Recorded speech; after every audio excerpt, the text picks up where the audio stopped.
నమస్తే, welcome to YoYo TV. Andhra Pradesh రాష్ట్రంలో రాజకీయ పరిణామాల మీద అనేక రకాలైనటువంటి ఆరోపణలు, విమర్శలు వస్తూ ఉన్నాయి. అది ముఖ్యంగా వైఎస్ఆర్సీపీ నుంచి ఎక్కువ. ఎందుకంటే ప్రధాన ప్రతిపక్షం కాని ప్రతిపక్షం ఒకటి ఉంది కాబట్టి ఆ పార్టీ విమర్శలు చేస్తూ ఉంటుంది. సో అధికార పార్టీ చంద్రబాబు నాయుడు కానీ, అదేవిధంగా లోకేష్ గారు, అదేవిధంగా మన పవన్ కళ్యాణ్ వాళ్ళ యొక్క పనులు వాళ్ళు చకచకా చేసుకుంటూ వెళ్తున్నప్పటికీ కూడా అనేక రకాల విమర్శలు రావడం సహజం, సర్వసాధారణం. ఏదేమైనా రాష్ట్ర అభివృద్ధి ధ్యేయంగా పెట్టుకున్న ఈ ముగ్గురు అద్భుతంగా పనులు ముందుకు వెళ్తున్నట్టుగా కనిపిస్తూ ఉంది.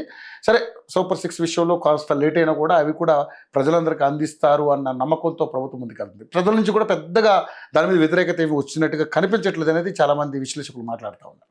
సో ముఖ్యంగా చూసుకుంటే ఈ మధ్యకాలంలో ఏదైతే పార్టీకి రెండో వ్యక్తి అన్నట్టుగా వ్యవహరించినటువంటి వైఎస్ఆర్సీపీ పార్టీ నాయకులు విజయసాయిరెడ్డి గారు మొన్న రీసెంట్లీగా రాజ్యసభ పదవికి రాజీనామా చేయడం, దాని వెనకాల అనేక రకాలైనటువంటి ఆరోపణలు ఉండడం మనం అందరం చూసాం. ఏంటంటే ముఖ్యంగా కాకినాడ పోర్టు విషయంలో ఆయన చాలా అవకతవకలు చేశారు. ఆ కేసు ఇప్పుడు కోర్టులో నడుస్తూ ఉంది. సో దీని వెనక బీజేపీ ఉండి ఆ కేసులన్నీ కూడా తిరగదోడి అతని మీద ఒత్తిడి తీసుకొచ్చే కార్యక్రమం చేస్తుందని కొన్ని రకాల వాదనలు మనం విన్నాం. సో నిజంగానే మరి విజయసాయిరెడ్డి యొక్క పదవి విరమణ యొక్క దాని వెనక ఒక కథా కమామిషి ఏంటి? నిజంగానే సడన్గా మరి ఇప్పుడు పార్టీలో రెండో వ్యక్తి అనుకున్న వ్యక్తి ఈరోజు జగన్మోహన్ రెడ్డిని కాదని బయటికి రావడానికి ముఖ్య కారణాలు ఏంటి? అనేక రకాలైనటువంటి అంశాలు మన దగ్గర ఉన్నాయి. ఇప్పుడు ఆ అంశాల మీద మనం ఒక వ్యక్తిని కలవబోతున్నాం.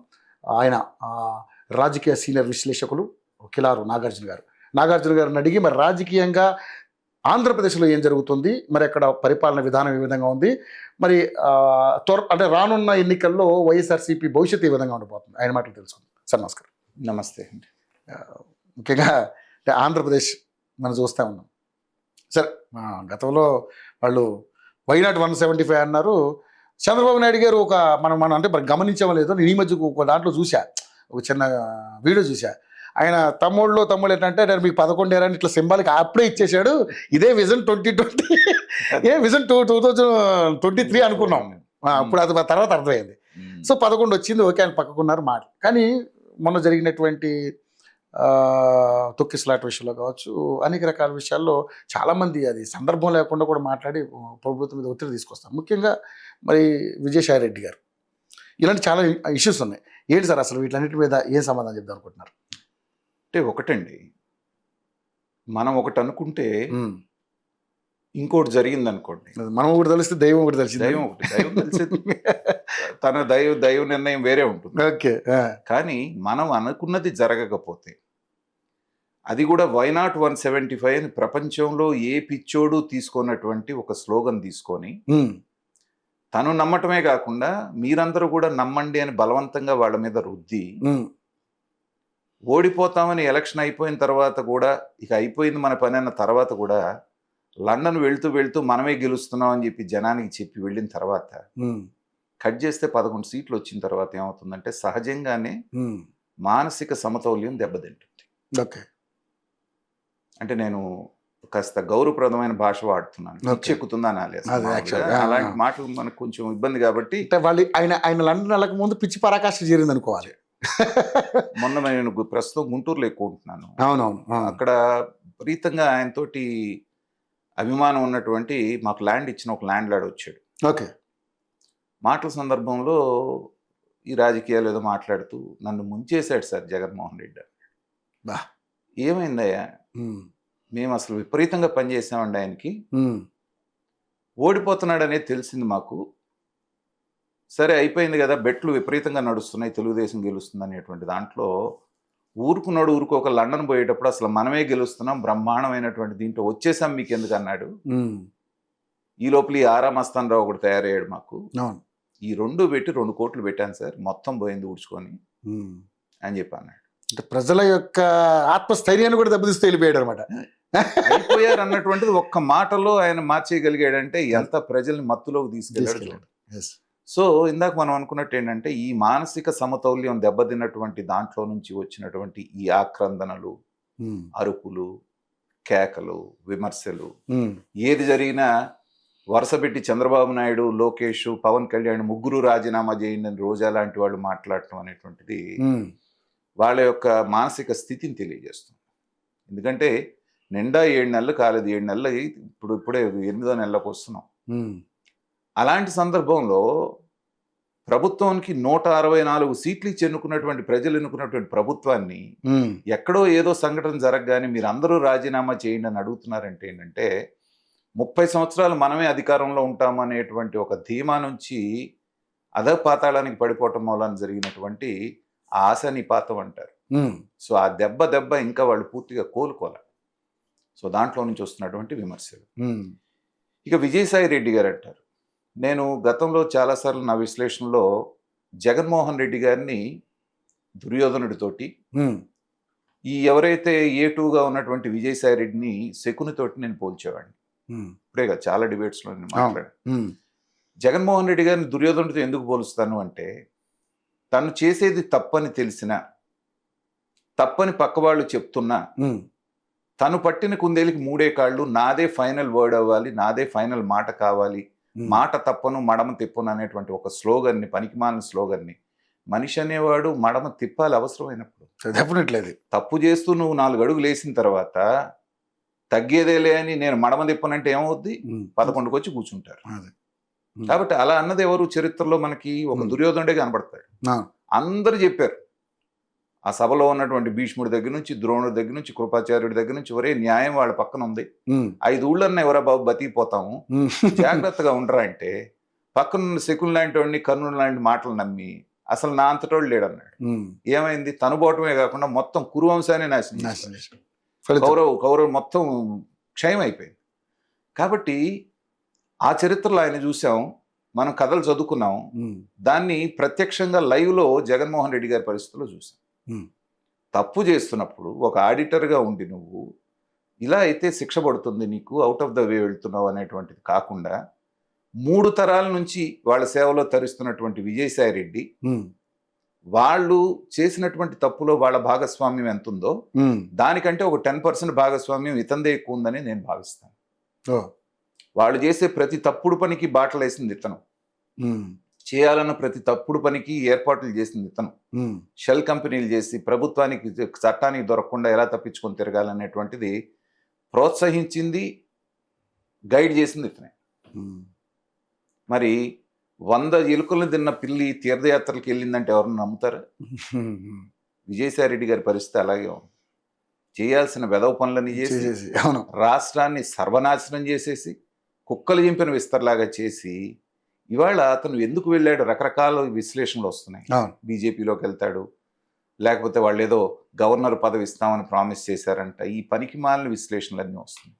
కానీ నా దృష్టిలో 2 కారణాలు కనపడుతున్నాయి. ఒకటి, 2022 సంవత్సరం నుంచి ఎప్పుడైతే వైజాగ్లో ఇతని మీద విపరీతమైన ఆరోపణలు వచ్చి అక్కడి నుంచి కంప్లైంట్స్ వచ్చినాయో, జగన్మోహన్ రెడ్డి గారికి అర్థమైంది ఏంటంటే, నా పేరు చెప్పి నాకు 10 రూపాయలు సంపాదిస్తే వీడు 50 రూపాయలు తింటున్నాడు అనేది క్లియర్గా అతనికి అర్థమైనప్పటి నుంచి పక్కన పెట్టడం మొదలుపెట్టాడు. పక్కన పెట్టడం మొదలు పెట్టడమే కాకుండా ప్రతి సందర్భంలో అవమానించడం మొదలుపెట్టాడు. సందు దొరికినప్పుడల్లా విజయసాయి రెడ్డి ఏముందా, ముసలోడు పని అయిపోయింది, అతనితో మీకెందుకు, పలానా వాళ్ళ దగ్గరికి వెళ్ళండి, ఇట్లా. సో అది హ్యూమిలియేషన్ స్టార్ట్ అయింది. మనిషికి లోపల ఎంతన్నా అన్ని తప్పుల్లో నీతో పాటు నేను జైల్లో ఉన్నాను, నీకోసం ఇన్ని కష్టాలు పడితే నన్ను పక్కన పెడతాడా అనేటువంటి ఫీలింగ్ ఉంది. ఒకటి. రెండవది, పార్టీ 100% ఓడిపోయింది అంటే జగన్మోహన్ రెడ్డి గారి మూలానే ఓడిపోయింది. కర్త కర్మ క్రియ. ఆ రోజున విజయానికి ఆయనే కారణం, ఈ రోజున ఇంత దారుణమైనటువంటి అపజయానికి కారణం కూడా ఆయనే. స్వయంకృత అపరాధం 100%. అన్నప్పుడు ఆయన దాన్ని తన బాధ్యత నుంచి తప్పించుకుంటూ విజయసాయి రెడ్డిని, సజ్జల రామకృష్ణారెడ్డిని బలిపశువులుగా చేయడానికి ప్రయత్నం చేశాడు. వీళ్ళ యొక్క తప్పిదాల మూలానే అని ఆయన డైరెక్ట్గా చెప్పకుండా ఇండైరెక్ట్గా హింట్లు ఇవ్వటం మూలాన క్యాడర్ మొత్తం వీళ్ళ మీద ఇరదీసుపడుతుంది. వాళ్ళ నాయకులందరూ ఏమంటున్నారు, ఆయన చుట్టూ జరిగినటువంటి ఒక 5 రెడ్లు ఆ రకంగా పోర్ట్రేట్ చేశారు. కరెక్ట్. ఈ పార్టీని నాశనం చేశారు. జగన్మోహన్ రెడ్డి మంచాడే. చూసారా అంత? ఇది రాజకీయం అంటే, ఇది రాజకీయం, ఇది రాజకీయం, ఇది మింగుడు బళ్ళ. వీటన్నిటి తోడు పులి మీద పుట్రలాగా ఆ కాకినాడ సీపోర్ట్ వ్యవహారం వచ్చింది. దానికి కూడా కారణం ఏంటి? అంత దౌర్జన్యంగా 4,000 కోట్ల రూపాయలు దాన్ని 400 కోట్లకు రాయించుకుంటాం అంటే ఏంటంటే, నువ్వు రాసి ఉపతి 400 కోట్లు కూడా దక్కవు. ఇది రాజశేఖర రెడ్డి గారు ప్రవేశపెట్టినటువంటి పాలసీ. ఓకే. గతంలో బ్రహ్మాండమైనటువంటి ఇండస్ట్రియలిస్ట్గా వ్యాపారవేత్తలుగా ఉన్నటువంటి ఒక సత్యం రామలింగరాజు గారిని, ఒక మ్యాట్రిక్ ప్రసాద్ గారు లాంటి వాళ్ళు, వీళ్ళందరూ కూడా చంద్రబాబు నాయుడు గారి చేతిలో గ్రూమ్ అయినటువంటి అప్పుడు కొత్త తరం వ్యాపారవేత్తలు, నీతితో నిజాయితీతో నిబద్ధతతో వ్యాపారం చేస్తున్నటువంటి వాళ్ళని పార్టీ మారి తెలుగు కాంగ్రెస్ రాగానే వాళ్ళని పిలిచి 2 ఆప్షన్స్ ఇచ్చాడు. నేను చెప్పినట్టుగా చేస్తే మీరు ఇప్పుడు 100 కోట్లలో ఉన్నవాళ్ళు 1000 కోట్లలోకి వెళ్తారు, ప్రభుత్వ అండదండలు మీకు పూర్తి స్థాయిలో ఉంటాయి, లేదంటే మీ వ్యాపార సామ్రాజ్యాలను మూసేసుకోవాలి. 2 ఆప్షన్స్ ఇచ్చాడు. మరి ఒక 20 సంవత్సరాలు శ్రమ చేసి బ్రిక్ బై బ్రిక్ కట్టుకొని ఒక సామ్రాజ్యాన్ని నిర్మించుకున్న ఏ వ్యాపారవేత్త అయినా ఏ ఆప్షన్ ఎన్నుకుంటాడు చెప్పండి? అంతే కదా. ఆబ్వియస్గా అక్కడ 1000 కోట్లలోకి వెళ్ళేటి మనిషి అన్న తర్వాత ఆశ ఉంటుంది డెఫినెట్లీ. సో ఆ ఆశకి కక్కుర్తిపడ్డందుకు ఇవాళ నేను చెప్పిన 2 పేర్లు ఎక్కడ ఉన్నాయండి? ప్రపంచ స్థాయిలో ఉండాల్సిన సత్యం రామలింగరాజు గారేమో అస్త్ర సన్యాసం చేసి పాపం జైలు జీవితం అనుభవించి ఎవరికి ఎక్కడ ఉన్నాడో కూడా తెలియదు. అసలు కనుమరుగైపోయాడు ఆయన. మ్యాట్రిక్స్ ప్రసాద్ అన్నటువంటి నిమ్మగడ్డ ప్రసాద్ ఎక్కడ ఉన్నాడో తెలియదు. ఇలాగ స్వయంగా చేతులారా వాళ్ళ కోసం వాడుకొని నాశనం చేసి జీవితాలను నాశనం చేయటం అనేటువంటిది రాజశేఖర రెడ్డి గారి జమానా నుంచి మొదలై ఆయన వారసుడిగా వచ్చినటువంటి జగన్మోహన్ రెడ్డి కంటిన్యూ చేశాడు. చేయాల్సిన తప్పుడు పనులన్నీ వీళ్లతో చేయించి ఎలాగ స్కేప్ గోట్స్గా చేసుకుంటూ వచ్చాడు చూడు. సో ఒక్కొక్కళ్ళుగా కాస్త స్టేచర్ ఉన్నటువంటి నాయకులు, కాస్త నాలెడ్జ్ ఉన్న నాయకులు ఒక్కొక్కళ్ళుగా పార్టీని వదిలిపెట్టి వెళ్తూ ఉంటే, ఇవాళ సాయిరెడ్డి కూడా వెళ్ళిపోయిన తర్వాత నిజం మాట్లాడుకోవాలంటే స్టేచర్ ఉన్న నాయకుడిని ఒక్కడిని చెప్పండి ఆ పార్టీలో. ఇంకెవరున్నారు సార్? ఒక్క బొత్స సత్యనారాయణ లింగులు ఇటుకుమంట పట్టుకొని, అది కూడా మీకు మండలిలో అపోజిషన్ లీడర్ పదవి వచ్చింది కాబట్టి ఎమ్మెల్సీ ఇచ్చాడు కాబట్టి ఉన్నాడు, కానీ లేకపోతే ఆయన సర్దుకునేవాడు. అప్పుడు కూడా ఆయన మీద ఆరోపణ వెళ్తున్నాడు అన్నారు. మరి ఆయన తప్పితే ఇవాళ స్టేచర్ ఉన్న ఒక్క నాయకుడిని చూపించండి. వైవి సుబ్బారెడ్డి, చెవిరెడ్డి భాస్కర్ రెడ్డి వీళ్ళందరూ అసలు దాంట్లో రారు. మరి వాళ్ళ గురించి కూడా పెద్ద టాపిక్ కూడా లేదు. నీకోసం జీవితాలు త్యాగం చేసి ఆ రోజు నువ్వు రాజీనామా చేయమనగానే పదవులున్న వాటికి ఎమ్మెల్యేలకు రాజీనామా చేసి నీతోటి ఉండి చేసిన వాళ్ళు ఏమైపోయారు ఇవాళ? ఒక రోజా, ఒక అంబటి రాంబాబు, వీళ్ళు ఏంటంటే మైక్ ముందుకు వచ్చి మాట్లాడటం, అంతకు మించి నీకు వాళ్ళు చేసేది నువ్వు అది డ్యామేజ్ చేస్తుందే కానీ నీకు మేలు చేసేది ఏం లేదు. అది జనం కూడా గమనిస్తున్నారు. కాస్తో కూస్తో స్టేచర్ ఉన్నటువంటి కొంత క్రెడిబిలిటీ ఉంది మంచి వాళ్ళు అన్నటువంటి మోపిదేవి వెంకటరమణ లాంటి వాళ్ళు, ధర్మాన్ ప్రసాదరావు లాంటి వాళ్ళు, మిగతా వాళ్ళు ఎవరు నీతో లేరే. కాబట్టి విజయసాయిరెడ్డి పోవటం అనేటువంటిది ఏంటంటే, నన్ను ఈ 2 రకాలుగా మీరు ఇరుకుని పెట్టారు కాబట్టి, ఒకటి నన్ను అవమానించారు, రెండవది నన్ను స్కేప్ గోట్ని చేయబోతున్నారు. కాబట్టి వెళుతూనే నర్మగర్భంగా మొన్న అతను ప్రెస్ మీట్ కనుక మనం చూస్తే దాని మీద 2 గంటలు విశ్లేషణ చెప్పొచ్చు. అతను పైకి ఒక మాట మాట్లాడుతున్నాడు, అంతర్లీనంగా ప్రెస్కి మిగతా జనానికి ఇంకో మాట చెప్తున్నాడు. నేను ఏమీ చేయలేనటువంటి పరిస్థితుల్లో, అవును అంటే నేను హెల్ప్లెస్, నా చేతిలో ఏం లేదు అన్నారు ఆ మాట. నేను అటు ప్రభుత్వానికి ఇటు పార్టీకి కూడా నేను సేవ చేయలేనప్పుడు ఈ పదవిలో ఉండటం అనవసరం. అవును అన్నాడు ఆ మాట. రెండోది, నేను రాజీనామా చేయటం వలన కూటమికే మేలు జరుగుతుందని నాకు తెలుసు. ఎందుకంటే 11 సీట్లతో మాకు రాజ్యసభ రాదు, అది వాళ్ళకి వెళ్తుంది. అయినప్పటికీ నేను చేస్తున్నాను అంటే ఏంటి? నేను వాళ్ళకి చేయాలనే చేస్తున్నాను, నీకున్నది బీకేస్తున్నాను. మూడోది, వాళ్ళు అడిగారు వివేకానంద రెడ్డి హత్య కేసులో మీరు ఆ రోజున గుండెపోటు అని ఎందుకు అన్నారు? బ్రహ్మాండంగా ఫిక్స్ చేశాడు అవినాష్ రెడ్డి. అసలు మామూలుగా కాదు. నేను ఫోన్ చేసిందే అవినాష్ రెడ్డికి చేశాను. ఫస్ట్ అవినాష్ రెడ్డికి చేస్తే నాకు ఆయన చెప్పేదే మీకు చెప్పాను. వాళ్ళు చెప్పారు, నేను చెప్పాను.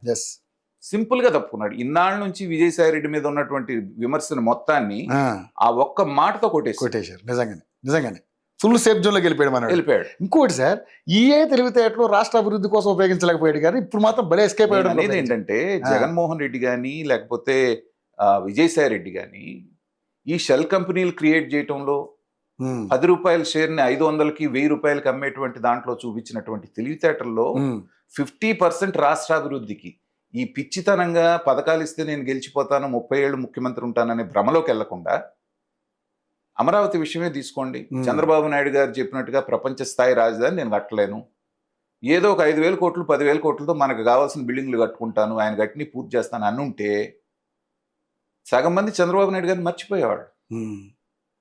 ఎంతో కొంత అభివృద్ధి, ఎంతో కొంత ఉద్యోగాలు, ఆ ఉద్యోగస్తులకు కావాల్సిన జీతాలు టైంకి ఇవ్వటం, వాళ్ళకి కావాల్సిన ఇంక్రిమెంట్లో ఏవో టైంకి ఇవ్వటం, అంతవరకు చేసుకున్నా కానీ ఆయన 30 ఏళ్ళు కాకపోయినా ఇంకో టర్మ్ వచ్చాడు. వయసు రీత్యా మిగతా రీత్యా పార్టీ కొంత బలహీనపడేది తెలుగుదేశం. కానీ వాళ్ళు మీరు చేసిన పిచ్చి పనులతో బంగారు పళ్ళెంలో పెట్టి 164 సీట్లతో మీరే ఇచ్చారుగా. మీరు ఇవ్వటం కాకుండా నువ్వు చేసిన పిచ్చి పనికి వీళ్ళందరినీ బలిపశువులు చేస్తున్నావే. రేపొద్దు మళ్ళీ ఇదో సానుభూతి వాళ్ళ వల్లే నా పార్టీ పోయింది. ఇవాళ సజ్జల రామకృష్ణారెడ్డి ఎక్కడో నన్ను మాట్లాడుతున్నాడా, ఈయన ఎక్కడో నన్ను మాట్లాడుతున్నాడా, వైవి సుబ్బారెడ్డి మాట్లాడుతున్నాడా, చెవిరెడ్డి భాస్కర్ రెడ్డి మాట్లాడుతున్నాడా, రొమ్మును ఇరగేసుకుంటూ తిరిగినటువంటి గుడివాడ నానే మాట్లాడట్లేదు. అసలు ఎక్కడ ఉన్నాడో కూడా కనపడట్లేదు. అనిల్ కుమార్ యాదవ్ అసలు రంకెలు వేసేవాడు ఎక్కడ ఉన్నాడు. కాబట్టి ఏంటంటే అధికారంలో ఉన్నప్పుడు మనకు కళ్ళు కనపడవు. కళ్ళు కనపడకపోయినా చెవులన్నా వినిపించుకోవాలి. ఎగ్జాక్ట్లీ. శ్రేయోభిలాషులు కొంతమంది ఉండి చెవులో చెప్తూ ఉంటారు, సార్ ఇది పొరపాటు జరుగుతుంది అన్నప్పుడన్నా వినాలి. నీ క్వార్టరింగ్ చుట్టుగా పెట్టుకొని ఇవాళ అయిపోయిన తర్వాత వాళ్ళని స్కేప్ గోట్స్గా చేస్తే ఏమైంది, ఇవాళ చక్కగా నా శేష జీవితం నేను పోయి వ్యవసాయం చేసుకుంటాను అంటున్నాడు. నువ్వు పోతే నీతో పాటు లోపలికి వస్తాడు, ఏమవుద్ది విజయసాయి రెడ్డికి? నువ్వు ఏడ్చేదాన్ని మొగుడు వస్తే నా మొగుడు వస్తాడని కనుక ఒక సామెత ఉంది. సో అట్లాగే ఫస్ట్ జగన్మోహన్ రెడ్డి అయినా కదా ఈయన అయ్యేది. జగన్మోహన్ రెడ్డి లోపలికి వెళ్లకుండా ఉన్నంతకాలం విజయసాయి రెడ్డి సేఫేగా. సో జగన్మోహన్ రెడ్డి తనను తాను కాపాడుకోవటానికైనా కానీ ఈయన కాపాడాలిగా. తర్వాత ఇలాంటి వాళ్ళు ఇంకా చాలా మంది ఏమంటున్నారంటే ఇలా చేసినందుకు విజయసాయి రెడ్డి గారికి ఇంకా భూమి మీద నూకలు ఉంటాయా? పాస్ట్ వాళ్ళ ట్రాక్ రికార్డు చూస్తే వాళ్ళకి వ్యతిరేకంగా మాట్లాడిన వాళ్ళు, సాక్షులుగా ఉన్నవాళ్ళు, మిగతా వాళ్ళందరూ జైల్లో కానీ బయట కానీ ఎలా మాయమైపోయారు భూమి మీద నుంచి.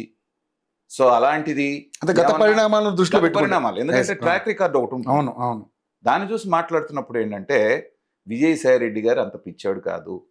చెప్తున్నాను, మీ ఛానల్ సాక్షిగా చెప్తున్నాను, గుర్తుపెట్టుకోండి. జగన్మోహన్ రెడ్డి గారి చిట్టా అంతా పూర్తి స్థాయిలో ఒక పుస్తకంలాగా తయారు చేసి దాన్ని ఎక్కడో సేఫ్గా ఒక లాకర్లో పెట్టి ఆ తాళం చేయి భద్రంగా పెట్టుకొని ఎవరికో ఒకరికి చెప్పి కూడా ఉంటాడు, నాకు ఏదన్నా జరిగితే ఇదిగో ఇది అని. అంత జాగ్రత్త పడు, ఎందుకంటే క్రిమినల్ మైండ్. ఆయన కూడా రెడ్ బుక్ దాచేయడం. లోకేష్ గారు రెడ్ బుక్ వేరు ఉంటుంది. జగన్మోహన్ రెడ్డి గారి కోసం రాసుకున్న రెడ్ బుక్ ఇది. పూర్తి క్రిమినల్ చరిత్ర చిట్టా మొత్తం తెలిసిన వాడు ఎవరన్నా ఉన్నారంటే అతను ఇతను ఒకటి. కాబట్టి ఆయనకి ప్రాణానికి హాని తనిపెట్టడం కాదు కదా, అతని ప్రాణాలు జాగ్రత్తగా చూసుకోవాల్సిన బాధ్యత కూడా జగన్మోహన్ రెడ్డి గారి మీదే ఉంది. ఆ ధైర్యంతో వాళ్ళు రాజీనామా చేశాడు. ఆ పక్క నుంచి నన్నేమి చేయరు వీళ్ళు చేయలేరు అన్నటువంటి నిర్ధారణకు వచ్చిన తర్వాత ఈ గోలంతా ఎందుకు? సీపోర్ట్ విషయంలో కూడా ఏమంటున్నారు, నీకు ఎంత రావాలో అంత ఇస్తాం, లేకపోతే నీ రైట్స్ నువ్వు తీసేసుకొని ఇప్పుడు ఆ కేవీ రావు తోటి వీళ్ళు చర్చలు జరుపుతున్నారు, లోపాయికారిగా దాన్ని ఇది చేసుకోవాలని. సో ఒక స్టేజ్లో మీకు ఎవరికైనా సరే ఒక స్టేజ్ దాటిన తర్వాత ఏంటంటే చీ అనిపిస్తుంది, అంతే కదా సార్. సో ఇంత చేసిన తర్వాత చేయించుకున్నవాడికి విశ్వాసం లేదు. ఎవరి కోసమైతే కష్టపడ్డాం వాడే అవమానిస్తున్నాడు. ఇక్కడికి వచ్చేటప్పుడు నా బతుకు బస్ స్టాండ్ అయిపోయింది అనేటువంటి భావన ఎక్కడో ఒక చోట ఆయనకు కలిగి ఉంటుంది. ఫ్యామిలీ మెంబర్స్ అయినా చెప్పుకుంటారు. అందుకని ఇందాక మనం నర్మగర్భంగా చెప్పినటువంటి విషయాల్లో ఇంకో విషయం కూడా మనం గమనించాల్సింది ఏంటంటే, నాకు సేవ చేసే అవకాశం జాతీయ స్థాయిలో ఇచ్చినటువంటి బీజేపీకి కృతజ్ఞతలు మోడీ గారికి, షా గారికి అన్నాడు. అసలు ఇది ఇచ్చింది ఎవరు నీకు అవకాశం? జగన్మోహన్ రెడ్డి. పైగా ఎవరినైతే నువ్వు పనికి మాలినతనంగా తిట్టావో, క్యారెక్టర్ అసాసిన్ చేసి మార్చావో, అదే చంద్రబాబు నాయుడు గారితో కానీ వాళ్ళ ఫ్యామిలీ మెంబర్స్ తో నాకు ఎలాంటి వ్యక్తిగత వైరం లేదని ఇంకో మాట స్టేట్మెంట్ ఇచ్చాడు. పవన్ కళ్యాణ్ గారు నాకు మంచి మిత్రుడు అని ఇంకో మాట అన్నాడు. అంటే జగన్మోహన్ రెడ్డికి ఇండైరెక్ట్ గా ఇండికేషన్, నువ్వు గనక ఏదన్నా పిచ్చాషం వేస్తే నాకు 3 ఆప్షన్స్ రెడీగా ఉన్నాయి, శత్రువు మిత్రుడు అవుతాడు, జాగ్రత్త. నిజంగా ఆ మాట్లాడిన మొత్తం దాన్ని కనుక తీసుకుంటే ఒక చిన్న థీసిస్ రాయొచ్చు మనం. అంత తెలివితేటలతో అంత జాగ్రత్తగా మాట్లాడి ఎవరికి పంపించాల్సిన సందేశం వాళ్ళకి పంపించాడు. మంచి పరిణితి చెందినటువంటి రాజకీయ నాయకుడు అప్పుడు కనిపించాడు. జాకాల్ నిజంగా అతనికి సరిగ్గా పెట్టాల్సిన పేరు ఏంటంటే జాకాల్. సో ఆ జాకాల్ తెలివితేటలన్నీ కూడా ఆ ప్రెస్ కాన్ఫరెన్స్ లో చూపించాడు. సో మరి నిజంగానే దీని అనకంటే బీజేపీ ఉండి నడిపించింది అనేది ఒక అపోహైన అంటారా? నేను నమ్మనండి. ఎందుకంటే వాళ్ళకి చాలా వ్యవహారాలు ఉన్నాయి కదా. It's a simple thing. ఏంటంటే ఒక మాట, రాష్ట్రం బలమైన రాష్ట్రం ఆయనకు అండగా ఉంది.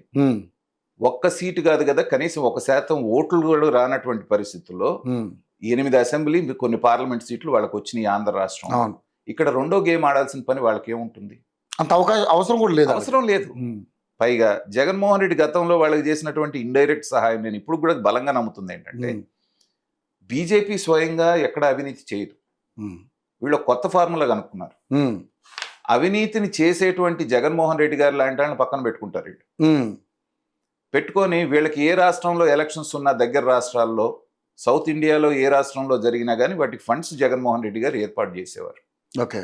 లేకపోతే అంతకుమించి వీళ్ళకి ప్రేమ ఏముంటుంది అతని మీద?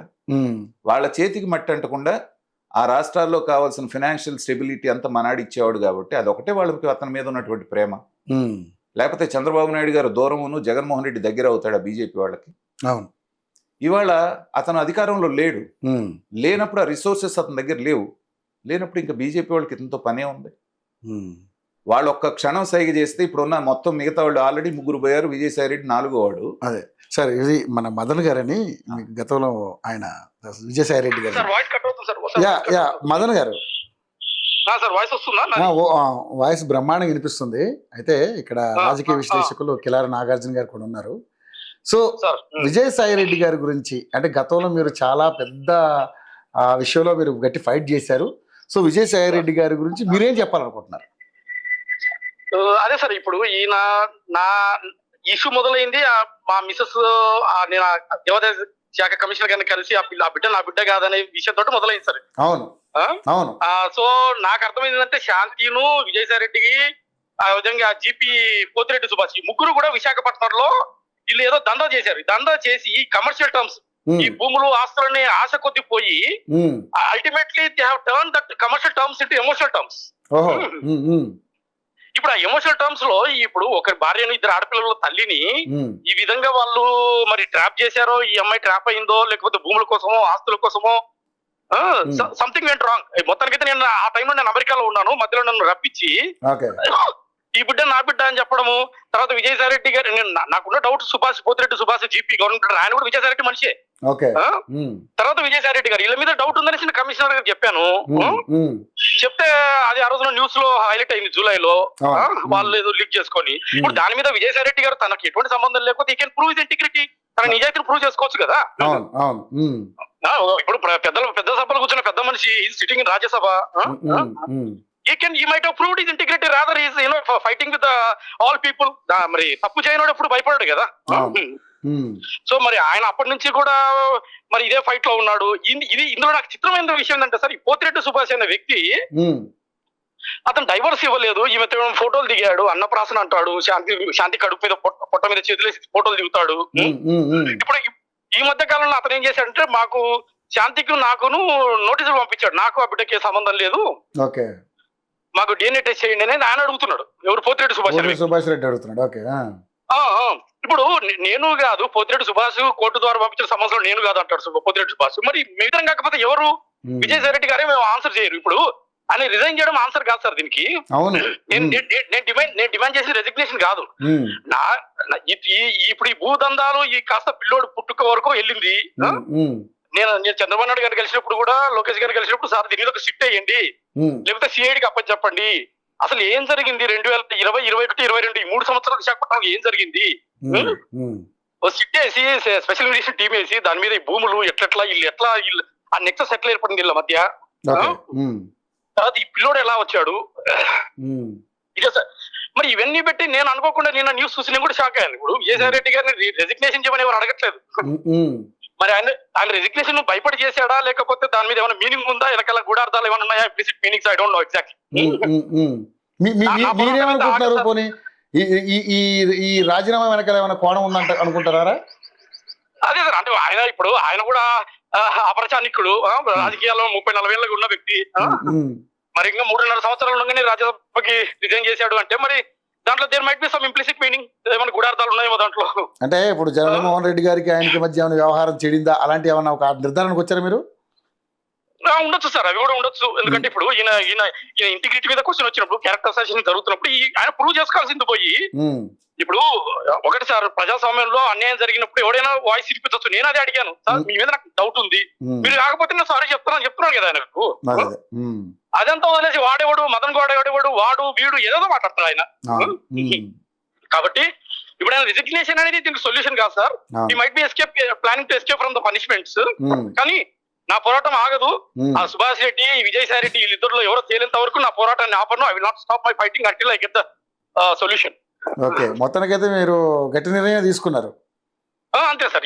అంటే ముఖ్యంగా సార్ నేను అసలు when I was in America, people are saying Indian democracy is pseudo democracy. కానీ ఇందాక అవినీతి ఆరోపణలు చెప్పారు కదా, ల్యాండ్ గ్యాపింగ్ ఏదో జరిగింది సంథింగ్, వాళ్ళు ఇట్లా వాటి ఆధారాలు మీ దగ్గర ఉన్నాయా? Yes sir. అండి ఇప్పుడు మీరు మీడియా ముఖంగా కూడా కొంతమంది ఒక ఆయన నా దగ్గర 5 లక్షలు డిమాండ్ చేసి తీసుకున్నారు. ఇప్పుడు అంతెందుకు సార్, ఇప్పుడు శాంతి జాబ్ వచ్చి 3-4 ఏళ్లలో she has earn around 15 crores. 15 కోట్లు ఎట్లా వస్తాయి 4 ఏళ్లలో? 15 కోట్లు ఎట్లా వస్తాయి సార్ 4 ఏళ్లలో? ఇది ఇట్ పాసిబుల్? ఒక గవర్నమెంట్ ఎంప్లాయ్ 15 కోట్లు సంపాదించగలుగుతుందా? అది ఇప్పుడు నేను కష్టపడి పైకి వచ్చిన సార్. ఇప్పుడు సంసారం రోడ్డు మీద వేసుకొని డబ్బుల కోసం ఏ భర్త ఇలా చెప్పడు, ఇలా చేయడు, చేసినవాడు ఒప్పుకోడు, విజయపడు. కాబట్టి దీని వెనకాల ఇప్పుడు నాకే విజయసాయి రెడ్డి గారు ₹1 కోటి ఒకసారి 60 లక్షలు ఇచ్చి పంపించారంటున్నట్టు, ఎందుకు ఇచ్చారో నాకు తెలియదు. శాంతి ఏదో చెప్తే నేను నమ్మాను. కానీ ఇదంతా I'm also ready for investigation. I'm ready to cooperate for the investigation. So అదే సార్ నేను అడుగుతుంది ఏంటంటే, నా బిడ్డకు తండ్రి ఎవరో తెలియాలి, ఈ కుంభకోణాలు ఎట్లా స్టార్ట్ అయ్యి, దీని వెనకాల what is the hidden agenda that I want to know. నాకు హిడెన్ ఎజెండా ఏమేమి జరిగింది తెలియాలి నాకు. రైట్. మీ న్యాయ పోరాటం కంటిన్యూ చేయండి. ఫర్దర్ గా మిమ్మల్ని మేము మళ్ళీ మీకు అందుబాటులోకి వస్తాం. తప్పకుండా సార్. నాకు మీడియా సపోర్ట్ కూడా కావాలి సార్. మీ లాంటి వాళ్ళు అందరు పెద్దలు సాయం చేస్తే ఇది ముందుకెళ్తుంది. తప్పకుండా అండి, తప్పకుండా. Right sir. Thank you sir. Thank you అండి. Thank you.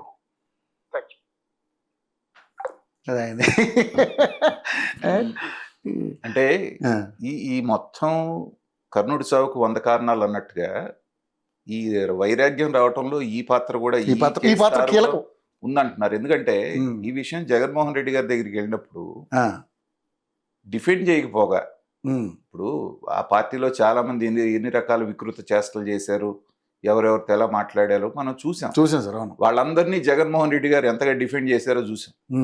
గోరంట్ల మాధవ్ అంత బహిరంగంగా దారుణంగా చేసినప్పుడు ఇవాళ అతను అధికార ప్రతినిధిని చేశారు. విచిత్రం అది. సో ఇతని విషయం తెలిస్తే ఈ ముసలోడికి చాలా సార్లు చెప్పాను జాగ్రత్తగా ఉండమని చెప్పేస్తాను, ఇట్లాంటి చిల్లర వేషాలు అవసరమా అన్నాడండి జగన్మోహన్ రెడ్డి. అది ఇతను బాధపడే విషయాల్లో అది కూడా ఒకటి ఉంది. ఇలాగా 1 అది పైలప్ అవుతూ ఏంటంటే రకరకాల కారణాల మూలాన ఇవాళ ఈ పరిణామానికి దారితీసింది. అయితే ఇవన్నీ పరిశీలిస్తున్నప్పుడు ఏమనిపిస్తుంది అంటే, జగన్మోహన్ రెడ్డి గారు ఇక పార్టీని నడపాలనే మూడ్లో లేరేమో అని అనిపిస్తుంది. నేను అందుకని అడిగాను అందాక, అసలు ఆ పార్టీ పరిస్థితి ఏంటి? ఎందుకంటే ఇప్పుడు పార్టీలో జగన్ తర్వాత నేనే అనుకున్న వాళ్ళందరూ సైడ్ అయిపోతా ఉన్నారు. సో ఇక మిగిలేదు జగన్ ఒకడే. ఒకవైపు తల్లి చెల్లి ఏమైనా సపోర్ట్ ఉంటుందంటే వాళ్ళ మీద కేసు వేసిన ఘనత జగన్మోహన్ రెడ్డికి ఉంది. ఒక్కొక్కరుగా మీరు లెక్క రాసుకుంటూ రండి, 100 పేర్లు వస్తాయి. 100 పేర్లు. ఆయన కోసం నిలబడ్డ వాళ్ళు, ప్రాణాలు అర్పించడానికి సిద్ధమైన వాళ్ళు, ఆస్తులు పోగొట్టుకున్న వాళ్ళు ఉన్నా కానీ పంపించడమే కాకుండా అవమానకరమైనటువంటి ఇప్పుడు చెల్లిని ఎలా పంపించారో మనం చూసాం.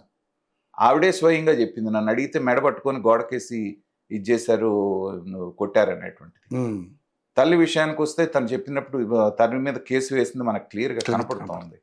మిగతా వాళ్ళందరూ ఇప్పుడు మోపిదేవి వెంకటరమణ అంతా అతనితో పాటు ఉండి జైలు పాలయ్యి అన్ని చేసినా కూడా, మంత్రి పదవి ఇచ్చినా కూడా, మేము ఇచ్చినా వెళ్ళిపోయాడని ఒక మాట అంటే నా నోరు తెరిపించొద్దు, నేను ఏదో విశ్వాసంగా ఉన్నాను, ఇంకా నేను బయటికి రావడానికి 1000 కారణాలు ఉన్నాయి, అవి చెప్తే మీ మొహాలు ఎక్కడ పెట్టుకుంటారో మీకు తెలియదు అన్నాడు.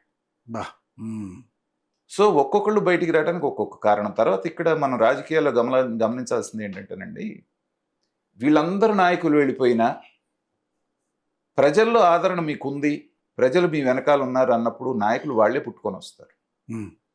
తెలుగుదేశం పార్టీ 4 సార్లు ఓడిపోయింది, మళ్ళీ 4 సార్లు గెలిచింది. గెలిచినప్పటికీ ఏంటంటే ప్రజాదరణ చెక్కు చెదరకుండా వాళ్ళకు ఉన్నది అనేటువంటి ఒక దాని మీద నాయకుడు గట్టిగా నిలబడ్డాడు. కాబట్టి ఈ రెండింటి మీద బేస్ చేసుకొని మళ్ళీ అధికారంలోకి వచ్చింది. కానీ నువ్వేం చేస్తున్నావు? ఎప్పటికప్పుడు నేను ప్రజల్లోకి వెళ్తానంటున్నావు. మొన్న సంక్రాంతి తర్వాత మొదలు పెడతానన్నాడు, అసలు ఊసే లేదు, వెళ్ళి లండన్లో కూర్చున్నాడు. సంక్రాంతి తర్వాత అసలు ఒక ఊపు వచ్చేస్తుంది అనుకున్నాను, మళ్ళీ ఏం చేస్తాడని అందరూ కూడా వెయిట్ చేస్తారు.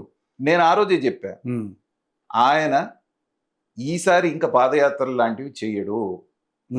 ఎందుకంటే ముఖ్యమంత్రి కావటం అనేటువంటిది అతని జీవిత ధ్యేయం. అది నెరవేరిపోయింది, అయిపోయింది. 5 ఏళ్ళు అప్రతిహతమైనటువంటి అధికారాన్ని ఆయన అనుభవించేస్తాడు.